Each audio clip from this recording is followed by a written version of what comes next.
கட்டிலே வந்து நிறைய வகை இருக்கு. உங்களுக்கு லிம்ஃப் நோட்ஸ்ன்னு இருக்கு, அது டியூமரா மாறுமா அப்படிலாம் இருக்கு. அது என்னன்னா ஒரு கழிவுகளோட தேக்கம்.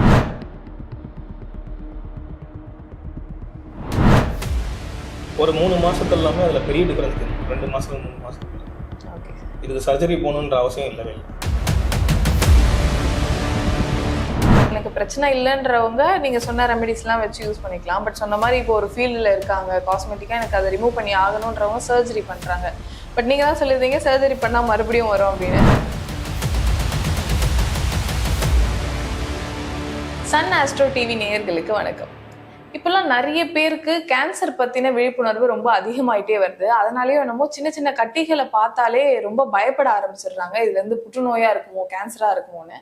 அப்படி பார்க்கும்போது நம்மளுடைய உடம்புலையும் சரி, இல்லை முக்கியமா வயதானவர்கள் கையில இல்லை உடம்புல எல்லாம் பார்த்தோம்னா அங்கங்க குட்டி குட்டி கட்டியா இருக்கும்.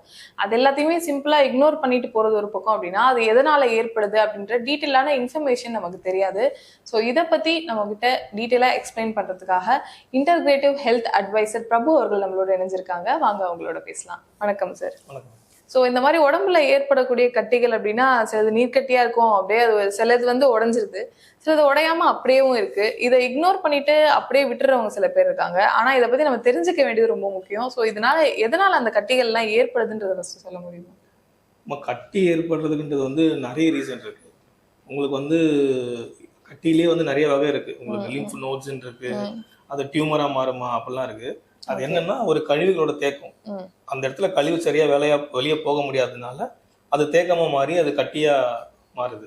ஓகே, இதுல முக்கியமா அந்த ஃபேட்னால ஏற்படக்கூடிய அந்த லிம்போமான்றத பத்தி சொல்றாங்களே, அதை பத்தி எக்ஸ்பிளைன் பண்ண முடியுமா? லிப்போமா அப்படின்னாலே வந்து அது கொழுப்பு கட்டின்னு பேரு. நிறைய பேர் என்ன நினைச்சிட்டு இருக்காங்கன்னா, நாங்க நிறைய கொழுப்பு பொருள் எடுக்க மாட்டோமே, எங்களுக்கு எப்படி கொழுப்பு கட்டி வந்தது? உடனே பாத்தீங்கன்னா கொழுப்பு வேணா டெஸ்ட் பண்ணி பார்த்துடலாமா நம்ம? அது வந்து எது கூட கனெக்ட் பண்ணிப்பாங்கன்னா, இந்த எல்டிஎல், எஸ்டிஎல், விஎல்டிஎல் அப்படின்னு சொல்லிட்டு அதுக்குள்ள கனெக்ட் பண்ணி பார்த்துப்பாங்க. கொழுப்பு பொருள் எடுக்கிறதுனாலயோ நீங்க எண்ணெய் பொருள் நிறைய சாப்பிட்றதுனாலயோ லிப்போமாக்கும் அதுக்கும் சம்மந்தமே இல்லை. சரிங்களா? ஃபர்ஸ்ட் லிப்போமானா என்னன்னு தெரிஞ்சுக்கணும். அதே மாதிரி லிப்போமாவை பத்தி இன்னி வரைக்கும் சயின்டிஃபிக்கா வந்து எதனால வருதுன்னு ரீசன் கண்டுபிடிக்கவே முடியல. இப்போ ரீசெண்ட் ரிசர்ச்ல கூட அதை பத்தி ஒன்று சொல்லியிருக்காங்க. அதை நம்ம என்னன்னு பார்ப்போம். லிப்போமா அப்படின்னா வந்து பார்த்தீங்கன்னா கொழுப்பு கட்டி. அந்த கொழுப்பு கட்டி எப்படி எங்கே வரும்னா, அது எங்கே வேணாலும் வரும். சரிங்களா? உங்களுடைய தோல் ஸ்கின்னு மேலே இருக்கும், அதுக்கு கீழே மசில் வரும். மசிலுக்கும் ஸ்கின்னுக்கும் நடுவில் வந்து பார்த்தீங்கன்னா ஒரு மில்லிசா ஒரு கொழுப்பு படலம் இருக்கும். அது எதுக்குன்னா உங்களை வந்து அதிகமான வெப்பத்துல இருந்தும் குளிர்ல இருந்தும் தாக்கு பிடிச்சி அந்த ஸ்கின்னை கொஞ்சம் ஷைனிங்கா வச்சுக்கிறதுக்காக யூஸ் பண்ணதுக்காக வந்து இயற்கையா அதை படைக்கப்பட்டிருக்கு. அந்த இடத்துல எங்கேயாவது அந்த லேயர்ல ஒரு டேர் ஏற்பட்டு அது திரண்டு கொழுப்பு கட்டியா வந்து மாறி நின்றுக்கும். அது வந்து நிறைய பேர் ப்ரெஸ் பண்ணா வந்து வலிக்குமா அப்படின்னு பார்த்தா அது வலி இருக்காது. சரிங்களா? நிறைய பேர் ப்ரெஸ் பண்ணி உடைச்சிடலாம் அப்படின்வாங்க. ஏன் அதுக்கு மருந்து கண்டுபிடிக்க முடியல, உடைக்க முடியல அப்படின்னா, அது என்ன ஆகுதுன்னு பார்த்தீங்கன்னா, முட்டை இருக்கு பாத்தீங்களா, நம்ம முட்டையை வந்து பாயில் பண்ணி எடுப்போம். அப்ப மேல ஒரு லேயர் இருக்கும், உள்ளுக்குள்ள ஒரு அந்த கருன்னு சொல்லுவோம், அந்த லேயர் இருக்கும். அதே மாதிரி இந்த கட்டியை சுத்தி மேல கொழுப்பு படலமா ஒரு லேயர் ஃபார்ம் ஆயிடும். அதனால நீங்க எவ்வளவு அழுத்தினாலும் அது உடையவும் உடையாது. அதை கரைக்க முடியாதுக்கான மெடிசனும் இன்னைக்கு கிடையாது மற்ற எந்த மருத்துவ முறையிலுமே. அப்ப அதுக்கு வந்து பாத்தீங்கன்னா சர்ஜரி மட்டும்தான் பண்றாங்க. நிறைய பேர் வந்து ஃபர்ஸ்ட் லிப்போமான்னு வந்துருச்சுன்னா அவங்க என்ன ஃபாலோ பண்ணணும், என்ன பண்ணணும் அப்படின்னாலே பயத்தை ஃபர்ஸ்ட் தூக்கி போடுங்க. அது எந்த கட்டியா இருந்தாலும் பரவாயில்ல. சரிங்களா? எந்த விதமான கட்டியா இருந்தாலும் ரொம்ப ஈஸியா அதை வந்து கரைச்சி சரி பண்ணிக்கலாம்.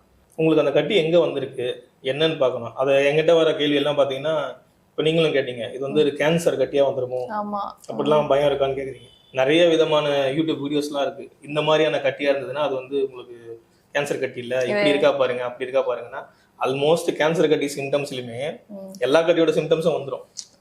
ஸோ அப்போ நீங்களுமே வந்து செல்ஃப் டயக்னோஸ் பண்ணி பயந்துருவோம். அப்படி இல்லாம சிம்பிளா நம்ம மெத்தட் ரொம்ப போட்டு குழப்பிக்காம செக் பண்ணோம் அப்படின்னா, நீங்க அந்த கட்டியை அழுத்தி பாருங்க. கொழுப்பு கட்டியா இருந்ததுன்னா அந்த கட்டி நகரும், நகர்ந்து போகும். ஆமா, இன்னொரு நகர்ந்து போயிட்டு திரும்ப அங்கேயே வந்துடும். உங்களுக்கு அதை தவிர்த்து வேற ஏதாவது கட்டி வந்திருக்கு அப்படின்னா, மேல லேயர் சாஃப்டா இருக்கும், அழுத்துனீங்கன்னா உள்ள அங்கேயே இருக்கும், அது நகராது, அது வலியும் கொடுக்கும். அந்த மாதிரி இருந்தா மட்டும் நீங்க போயிட்டு ஒரு டாக்டரை பார்த்து டயக்னோஸ் பண்றது நல்லது. இது அங்கங்க நகர்ந்து திரும்ப இங்கே வருது அப்படின்னா அது நிச்சயமா கொழுப்பு கட்டி தான். அதை பத்தி வந்து நீங்க பயப்படவே தேவையில்லை. Okay sir. இப்ப நீங்க சொன்ன மாதிரி கட்டிலேயே நிறைய இருக்கு. அதனால அவங்க சின்ன சின்னதா வர்றதெல்லாம் சில பேர் இக்னோர் பண்றவங்களும் இருக்காங்க. இந்த மாதிரியான சிம்டம்ஸ் தான் நீங்க கண்டிப்பா டாக்டர் போய் பார்க்கணும். கட்டிகளை பொறுத்த வரைக்கும் ஏதாவது இருக்கா?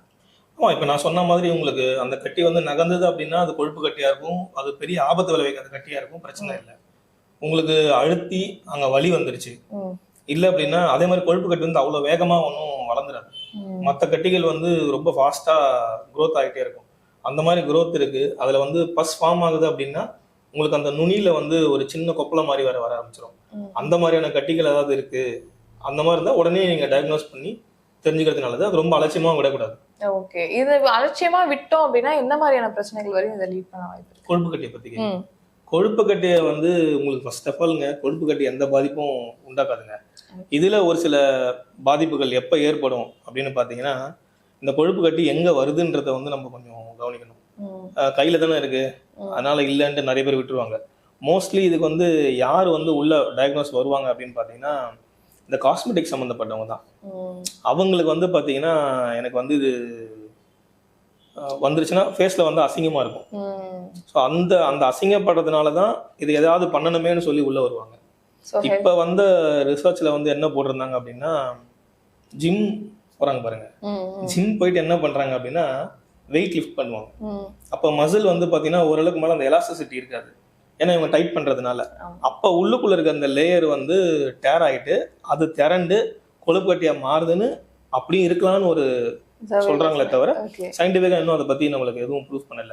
வெயிட் லிஃப்ட் பண்றவங்க நிறைய பேர் வருதுன்ட்டு அவங்க இதை சொல்லிட்டு அடுத்து என்ன சொன்னாங்க அப்படின்னா நீங்க இதெல்லாம் லிஃப்ட் வெயிட் பண்ணுங்க எது வேணா பண்ணுங்க பட் எண்ணெய் தேய்ச்சி குளிக்கிறது வந்து இதுக்கு ரொம்ப ரொம்ப தீர்வா அமையும். எண்ணெய் தேய்ச்சிட்டிங்கன்னா ஆரம்பத்திலேயே கண்டுபிடிச்சிடலாம். குளிக்கும் போது பாத்தீங்கன்னா இந்த கட்டி திரண்டு வராம தடுத்துடலாம் அப்படின்றதான் அவங்களே முடிவுல சொல்றாங்க. ஓகே. சோ இதுக்கு இந்த மாதிரி வீட்லயே நீங்க இதை பண்ணிக்கலான்ற மாதிரியான டிப்ஸ் ஏதாவது இருக்கு? ஆமா, அந்த டிப்ஸும் சொல்லுவோம். அதுக்கு முன்னாடி இப்ப நம்ம இது பார்த்துட்டோம் இல்லையா அவங்க வந்து யார் வந்து இதுக்குள்ள வராங்க அப்படின்ட்டு இது ரொம்ப ஆபத்தை விளைவிக்குமா. அது என்னன்னா இப்ப காஸ்மெட்டிக் சம்பந்தப்பட்ட விஷயம் தான் வந்துட்டு பண்றாங்க. இது வந்து பொதுவா டாக்டர்ஸ் வந்து பாத்தீங்கன்னா அட்வைஸ் பண்றது இல்லை ஆப்ரேஷன் பண்ணணும். எந்த டாக்டரும் டக்குனு இது ஆப்ரேஷன் பண்ணணும்னு சொல்ல மாட்டாங்க. பட் நீங்க ஒரு காஸ்மெட்டாலஜியை பாக்குறீங்க அப்படின்னா நீங்க தான் தீர்வே கொண்டு போறீங்க. எனக்கு இது இருக்கவே கூடாது இருக்கிறதுனால அசிங்கமா இருக்கு எடுத்துடணும்னு சொல்லிட்டு அதனால ஒரு சில டாக்டர்ஸ் வந்து இதை எடுத்துட சொல்றாங்க. இதை எடுத்துட்டா அதிகமாகிறதுக்கு வாய்ப்பு இருக்கு. ஆமா, ஒரு ஆப்ரேஷன் பண்ணி எடுத்துட்டீங்கனால அது 2-3 ஆகிறதுக்கு வாய்ப்பு இருக்கு. ஓகே.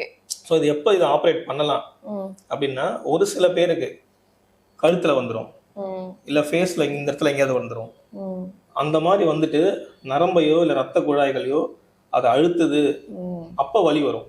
அந்த டைம்ல அதை எடுக்கிறது தவிர வேற வழி இல்லை. ஸோ அப்பதான் அதுக்கு நீங்க வந்து ரிமூவ் பண்ணலாம் அப்படின்ற மாதிரியான சர்ஜிக்கல் ப்ராசஸ்க்கு நீங்க போகணும். அதை தவிர்த்து அது எங்கேயுமே அதை டிஸ்டர்ப் பண்ணல அப்படின்னா அது நிறைய பேர் அதை டாக்டர்ஸே அட்வைஸ் பண்ணுவாங்க அதை விட்டுருங்க எதுவும் பண்ண வேணாம் அப்படின்னு சொல்லிட்டு. ஓகே. இப்போ நீங்க சொன்ன மாதிரி சர்ஜரி பண்ணிட்ட பிறகு மல்டிபிள் ஆகுறது ஒரு சைடு அப்படின்னா சில பேருக்கு நார்மலாவே சர்ஜரி பண்றதுக்குலாம் முன்னாடியே 2-3 இடத்துல இந்த கட்டிகள் வரும். அப்ப அவங்க உடம்புல ஏதோ பிரச்சனை இருக்கு அதனாலதான் இப்படி வருதுன்னு இருக்குமா இல்ல இதுக்கான காரணங்கள் இன்னும் கண்டுபிடிக்கப்படும்? இல்ல இது எதனால இது வந்து அதிகமாகுது 2-3 வருதுன்றது காரணங்கள் வந்து கண்டுபிடிக்க முடியாது. வந்து மல்டிபிள் லிப்போமான்னு சொல்லுவாங்க. லிப்போமாலே வந்து நிறைய டைப்ஸ் ஆஃப் லிப்போமா இருக்கு. இந்த லிப்போமா பாதிப்பு தரும் இது பாதிப்பு தராது அப்படின்றதுலாம் நிறைய இருக்கு. அதாவது நிறைய நீங்க கேட்க உங்களுக்கே பயம் வந்துடும் குழப்பம். நம்ம சொல்றதே நீங்க அதை வந்து பயப்படாதீங்க ரொம்ப ஈஸியா வந்து கரைச்சி எடுத்துடலாம் அப்படின்றது. சோ நீங்க சொன்ன மாதிரி இப்ப எண்ணெய் தேய்ச்சி குளிக்கிறது சொன்னீங்க இல்லையா அந்த மாதிரி எல்லாருமே நிறைய வீட்டுல சொல்றதுதான் சூடா கொஞ்சம் எண்ணெயை தேய்ச்சிங்க அப்படின்னா அதுவா கரைஞ்சிரும் போக போக அப்படின்னு. சோ இந்த மாதிரி விஷயங்களே பண்ணலாமா இல்ல வேற ஏதாவது ஹோம் ரெமெடிஸ் இருக்கு? இல்ல நீங்க வந்து எண்ணெய் அப்படின்னு பாத்தீங்கன்னா எண்ணெயில வந்து நிறைய எண்ணெய் இருக்கு. தேங்காய் எண்ணெய் இருக்கு. இதுல அடுத்த கேள்வி கேட்பாங்க எந்த எண்ணெய் தேய்ச்சா அது போயிடும் அப்படின்னு சொல்லிட்டு. ஏன் வந்து உங்களை வந்து தேங்காய் எண்ணெய் தேய்ச்செல்லாம் குளிக்க சொல்லலை. உடம்பு முழுக்க நல்லெண்ணெய் தேய்ச்சி குளிங்க அப்படின்வாங்க. நல்லெண்ணெய்க்கும் விளக்கெண்ணெய்க்கும் ஒரு கெப்பாசிட்டி இருக்கு. அது என்ன பண்ணுன்னு பாத்தீங்கன்னா டீப் லேயர்ல உள்ள போக ஆரம்பிச்சோம். நீங்க ஒரு செங்கல் எடுத்துக்கோங்க. ஒரு செங்கல்ல தேங்காய் எண்ணெய் விட்டுருங்க, ஒரு செங்கல்ல நல்லெண்ணெய் விட்டுருங்க, ஒரு செங்கல் மேல விளக்கெண்ணெய் விடுங்க. இதுல எந்த செங்கல்ல வந்து அந்த எண்ணெய் ஊறி உள்ள போயிருக்குன்னு பாருங்க. பாத்தீங்க அப்படின்னா நல்லெண்ணெயும் விளக்கெண்ணையும் டீப்பா போயிருக்கும். தேங்காய் எண்ணெய் ரொம்ப டீப் லேயருக்குலாம் போகாது. சரிங்களா? அதனால வந்து நம்ம வந்து எண்ணெய் தேய்ச்சி குளிக்கும் போது பாத்தீங்கன்னா இந்த நார்மலா நீங்க எண்ணெய் தேய்ச்சி குளிக்கிறது எதுக்குன்னு பாத்தீங்கன்னா உங்களுக்கு தெரிஞ்சிடும் இதெல்லாம் எங்க இருக்கு, இது மசில் பிளாக்கா இல்ல வந்து இந்த மாதிரி லிப்போமா வந்திருக்கா அப்படின்றத நீங்க கண்டுபிடிச்சிடலாம். பட் இதுக்கு வந்து ஹோம் ரெமடியா பாத்தீங்கன்னா ஹோம் ரெமடியே பண்ணாலும் உடனடி தீர்வு கிடைக்காது. பொறுமையா பண்ணும்போது பாத்தீங்கன்னா இதுக்கான தீர்வு கண்டிப்பா இருக்கு. என்னன்னு பாத்தீங்கன்னா நீங்க கருவேப்பிலை எடுத்துக்கோங்க. கொஞ்சம் மஞ்சள், அது வந்து விராலி மஞ்சள்னு சொல்லுவாங்க. நம்ம அந்த கொம்பு மஞ்சள்னும் சில பேர் சொல்லுவாங்க. அந்த மஞ்சள் கொஞ்சம், ஜாதிக்காய் வந்து ரொம்ப ரொம்ப முக்கியம் இதுக்கு. அப்புறம் வந்து ஒரு நெல்லிக்காய், இதை எடுத்து அரைச்சி பேஸ்ட் பண்ணிக்கோங்க. இன்னும் வேணா அந்த அன்னாச்சி பூன்னு ஒன்று சொல்லுவாங்க, அது வந்து ரொம்ப இம்பார்ட்டண்ட்டாக தேவைப்படும். அதையும் கொஞ்சம் பவுடர் பண்ணி யூஸ் பண்ணிக்கோங்க. இதை பவுடர் பண்ணிவிட்டு விளக்கெண்ணெயில் குழச்சிக்கணும். விளக்கெண்ணெயில் குழச்சி டெய்லி அது மேலே தடவிட்டு வரும்போது பார்த்தீங்கன்னா கொஞ்சம் கொஞ்சம் கொஞ்சமாக அது வந்து கரைய ஆரம்பிச்சிடும்.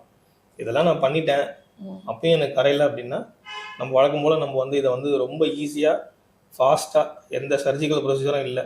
இப்போ என்கிட்ட ஒரு நான் சொன்னேன் இல்லையா இதோட ரிஸ்க் ஃபேக்டர் எப்போ அப்படின்ட்டு, அப்போ நம்மக்கிட்ட ஒரு கிளைண்ட் ஒருத்தர் வந்தார். அவர் வந்து பார்த்தீங்கன்னா பின்னாடி கழுத்து பின்னாடி வந்து இந்த லிப்போமா வந்துருச்சு. அவர் என்கிட்ட வந்தது காரணம் பார்த்தீங்கன்னா தலைவலி, எனக்கு ரொம்ப தலைவலியாக இருக்குது அப்படின்றதுனால தான் அவர் என்கிட்ட வந்தார். அந்த லிப்போமா தான் வந்து பார்த்தீங்கன்னா அங்கே ஒரு நரம்பு அழுத்துது. அந்த அழுத்தத்தினால அவருக்கு வந்து ரொம்ப தலைவலி வந்துடுது. அப்போ நம்ம லிப்போமா கரைக்கிறதுக்கு நம்மகிட்ட இருக்க ஒரு ஹெர்பல் டிராப்ஸ் ஒன்று இருக்கு. அதை அதே மாதிரி அதை சாப்பிட்டுட்டு அதை நீங்கள் அப்ளை பண்ணிட்டு வந்தீங்கனாலே ஒரு 3 மாசத்துல எல்லாமே அதில் பெரிய டிஃபரன்ஸ் தெரிஞ்சிடும். 2 மாசத்துல 3 மாசத்துக்குள்ள. இதுக்கு சர்ஜரி போகணுன்ற அவசியம் இல்லவே இல்லை. ஓகே சார், நீங்க இப்ப சொன்ன மாதிரி இந்த கட்டியை மோஸ்ட்லி எனக்கு பிரச்சனை இல்லைன்றவங்க நீங்க சொன்ன ரெமெடிஸ்லாம் வச்சு யூஸ் பண்ணிக்கலாம். பட் சொன்ன மாதிரி இப்போ ஒரு ஃபீல்டில் இருக்காங்க, காஸ்மெட்டிக்கா எனக்கு அதை ரிமூவ் பண்ணி ஆகணுன்றவங்க சர்ஜரி பண்றாங்க. பட் நீங்க தான் சொல்லியிருந்தீங்க சர்ஜரி பண்ணா மறுபடியும் வரும் அப்படின்னு. ஸோ இப்போ சர்ஜரி பண்ண பிறகு அதே இடத்துல வருமா இல்லை வேற இடங்கள்ல வருமா? ஸோ அந்த மாதிரி அவங்க பிரச்சனையில சிக்கல்ல இருக்கும்போது இந்த டிராப்ஸ் எல்லாம் யூஸ்ஃபுல்லா இருக்குமா? ஆமா, இப்போ வந்து நீங்க சர்ஜரி வந்து நான் சொன்னது வந்து இந்த ரிஸ்க் ஃபேக்டர்ல இருக்கவங்க தான் சர்ஜரி சொன்னோம். ஸோ காஸ்மெட்டிக் சம்மந்தப்பட்டவங்க வருவாங்க. அவங்களுக்கு வந்து ரொம்ப நீங்கள் இம்பார்ட்டன்ஸ் கொடுக்கணும்னு அவசியம் இல்லை. இந்த ட்ராப் சாப்பிடும் போது அது ஆட்டோமேட்டிக்காக கரைஞ்சிரும். இப்போ நீங்கள் சர்ஜரி பண்ண வேண்டிய நிலைமையில இருக்கவங்களுக்கு வந்து நம்ம கொஞ்சம் கவனிச்சு பார்க்கணும். அது என்ன அப்படின்னா, நிறைய பேர் என்கிட்ட வந்து சொல்ற விஷயம், சர்ஜரி பண்ணிடுவாங்க, திரும்ப அந்த சர்ஜரி பண்ணதுலேருந்து ரொம்ப பக்கத்துலேயே அது திரும்ப வளர்ந்து வந்துடும். ஸோ 2 சர்ஜரி பண்ணுவாங்க. 3வது சர்ஜரி வந்து டாக்டரே கொஞ்சம் யோசிப்பாங்க. யாரா இருந்தாலும் அவங்க ஹெல்த்தை பற்றி யோசிக்கணும்ல. எதுக்கு 3 சர்ஜரி பண்ணணும், அது வலி வரும்போது பண்ணிக்கலாம் அப்படின்ற மாதிரி சொல்லுவாங்க. சில நபர்கள் வலியோட வருவாங்க, 3வது சர்ஜரியும் பண்ணணும்னு சொல்லிட்டாங்க, பயமா இருக்கு அப்படின்னு சொல்லிட்டு. அந்த மாதிரி சமயத்துல அந்த பயப்படாம தேவையில்லை. வரும் இந்த டிராப்ஸ் மட்டும் நீங்க சாப்பிட்டுட்டு நீங்க பார்த்தாலே போதும், அதுவே தானாலே சரியாயிடும். ஓகே சார், சொன்ன மாதிரி இப்போ இந்த டைம்ல எல்லாம் நமக்கு நிறைய இன்ஃபர்மேஷன்ஸ் கிடைக்குது. பட் அது உண்மையா இல்லையா அப்படின்றது தான் எங்க டவுட்டே. ஸோ இந்த மாதிரி லிம்போமா பத்தி நிறைய இன்ஃபர்மேஷன்ஸ் நிறைய பேர் பேசிட்டு இருக்காங்க. பட் டாக்டரா ப்ரொஃபஷனல் அட்வைஸா நமக்கு கொடுத்துருக்காங்க அந்த கட்டியை எப்படி ஐடென்டிஃபை பண்ணணும்லாம். உங்களுக்கு ஒரு வேளை ஐடென்டிஃபை பண்ண தெரியலனாலும் பக்கத்துல போய் டாக்டர்ஸை விசிட் பண்ணீங்க அப்படின்னா அவங்க என்ன விஷயம்ன்றதை ப்ராப்பரா சொல்லிடுவாங்க. நீங்களும் அதை சரி பண்றதுக்கு ரொம்பவே யூஸ்ஃபுல்லா இருக்கும். ஸோ எங்களோட ஜாயின் பண்ணி மக்களுக்கு அவேர்னஸ் கொடுத்ததுக்கு ரொம்ப நன்றி சார். தேங்க்யூ.